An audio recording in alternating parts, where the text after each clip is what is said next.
സിറിയയിൽ വീണ്ടും ആഭ്യന്തര സംഘർഷങ്ങൾ രൂക്ഷമാവുന്നതിന്റെ സൂചനകളാണ് വന്നുകൊണ്ടിരിക്കുന്നത്. പ്രധാനമായിട്ടും ഈ ഒരു ജുലാനിയുടെ നേതൃത്വത്തിലുള്ള ഒരു പുതിയ സർക്കാർ ഉണ്ടാക്കാനുള്ള ശ്രമങ്ങളും അതിനുശേഷം അവിടെയുണ്ടായ ഒരു ഭരണഘടനാ നിർമ്മാണം, അതുപോലെ തന്നെ പുതിയൊരു രാജ്യം എന്നുള്ള നിലക്ക് അവിടെ ഉണ്ടാകുന്ന പ്രവർത്തനങ്ങളും തുടങ്ങിയിട്ട് കുറച്ച് ദിവസങ്ങളായെങ്കിലും ഇപ്പോൾ അലവി ഷിയ വിഭാഗം, അതായത് നേരത്തെ ഉണ്ടായിരുന്ന ബഷർ അൽ അസദിന്റെ പിന്തുണക്കുന്ന, ബഷർ അൽ അസദ് പ്രതിനിധാനം ചെയ്യുന്ന അലവി വിഭാഗത്തിൽ നിന്നാണ് ഇപ്പോഴും വലിയ രീതിയിലുള്ള പ്രശ്നങ്ങൾ റിപ്പോർട്ട് ചെയ്യുന്നുള്ളത്. അവരുടെ പ്രധാനപ്പെട്ട ഗ്രാമങ്ങളിൽ വലിയ രീതിയിലുള്ള ആക്രമണങ്ങളാണ് റിപ്പോർട്ട് ചെയ്യപ്പെട്ടുകൊണ്ടിരിക്കുന്നത്.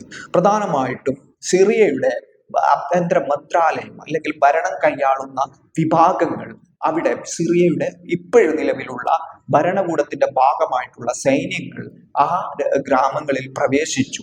ആ ഗ്രാമങ്ങളിൽ പ്രവേശിച്ചതിനു ശേഷം അവിടെ ചില അവരുടെ നടപടികൾ കൈക്കൊള്ളാൻ നിർബന്ധിതരായി. അത് സർക്കാരുമായിട്ട് ബന്ധപ്പെട്ടതായിരുന്നു. സിറിയയിലെ വിമത പ്രവർത്തനങ്ങൾ ഈ ഒരു വിഭാഗത്തിന്റെ, സിറിയയിൽ നേരത്തെ ബഷർ അൽ അസദിന്റെ വിശ്വസ്തനായിരുന്ന ആളുകളൊക്കെ ഇപ്പോഴും അവർ സർക്കാരിന് കീഴിൽ അണിനിരക്കാൻ തയ്യാറായിട്ടില്ല. വിമത പ്രവർത്തനങ്ങളുമായിട്ട് മുമ്പോട്ട് പോവുകയാണ് ചെയ്തുകൊണ്ടിരിക്കുന്നത്. അങ്ങനെയുള്ള ഒരു സാഹചര്യത്തിലാണ് ഈ ഗ്രാമങ്ങളിൽ കയറി സൈനിക നടപടികൾ സ്വീകരിക്കാൻ അവർ നിർബന്ധിതരായത്. പക്ഷേ അവിടെ വലിയ രീതിയിലുള്ള ആക്രമണങ്ങൾ ഇവിടുത്തെ സൈന്യത്തിന് നേരിടേണ്ടി വന്നു. അവിടുത്തെ ഭരണവുമായിട്ട് പ്രവർത്തിച്ചു കൊണ്ടിരിക്കുന്ന വിഭാഗത്തിന് നേരിടേണ്ടി വന്നു. അങ്ങനെ വലിയ രീതിയിലുള്ള പരസ്പര ഏറ്റുമുട്ടലുകൾക്ക് ഗ്രാമങ്ങൾ സാക്ഷിയായി.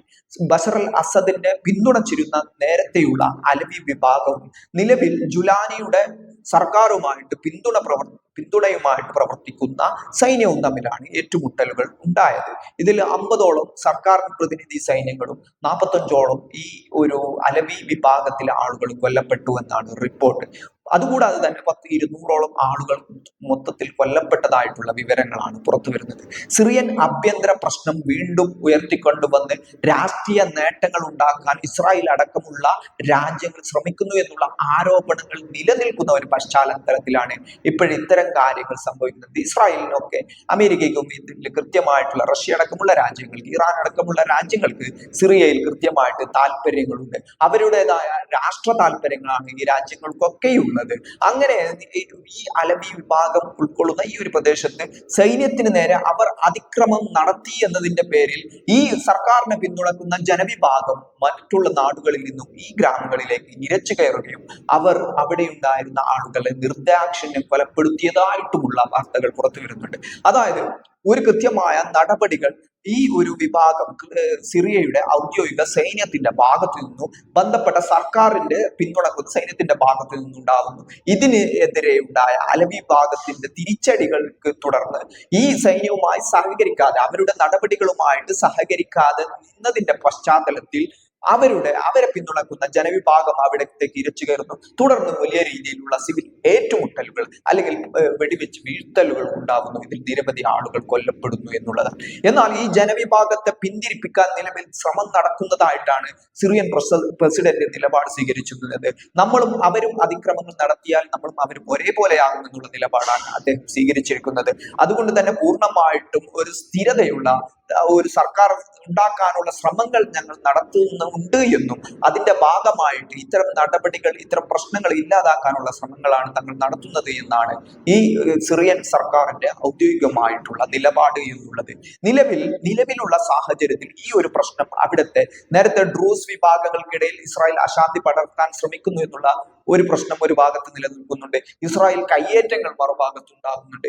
ഇതിനിടയിലാണ് അലവി വിഭാഗത്തിൽ നിന്നുള്ള ഇത്തരം പ്രശ്നങ്ങൾ കൂടി നിലവിൽ സിറിയൻ സർക്കാരിനെ പ്രതിസന്ധിയിലാക്കുന്നത്. എന്നാൽ സിറിയൻ സർക്കാരിന് വേണ്ട പിന്തുണ നൽകുന്ന പ്രധാനപ്പെട്ട കക്ഷികളായ തുർക്കി അടക്കമുള്ള രാജ്യങ്ങൾ, തുർക്കി എന്നുള്ള രാജ്യം പ്രത്യേകിച്ചിട്ടും ഈ വിഷയങ്ങൾ വളരെ ഗൗരവപൂർണ്ണം കാണുകയും അവിടെ സ്ഥിരതയുള്ള ഒരു സംവിധാനം ഉണ്ടാക്കാൻ ശ്രമങ്ങൾ തുടരണമെന്നും ഇതിന് എല്ലാവിധ പിന്തുണയും നിലവിലുള്ള ഭരണകൂടത്തിന്, ജുലാനിയുടെ നേതൃത്വത്തിലുള്ള ഭരണകൂടത്തിന് നൽകുമെന്നുള്ള ഒരു നിലപാടാണ് തുർക്കി അടക്കമുള്ള രാജ്യങ്ങൾ സ്വീകരിച്ചിരിക്കുന്നത്. ഏതായാലും നിലവിൽ അവിടുത്തെ സാഹചര്യം എന്നുള്ളത് വളരെ രക്തരൂക്ഷിതമാണ്.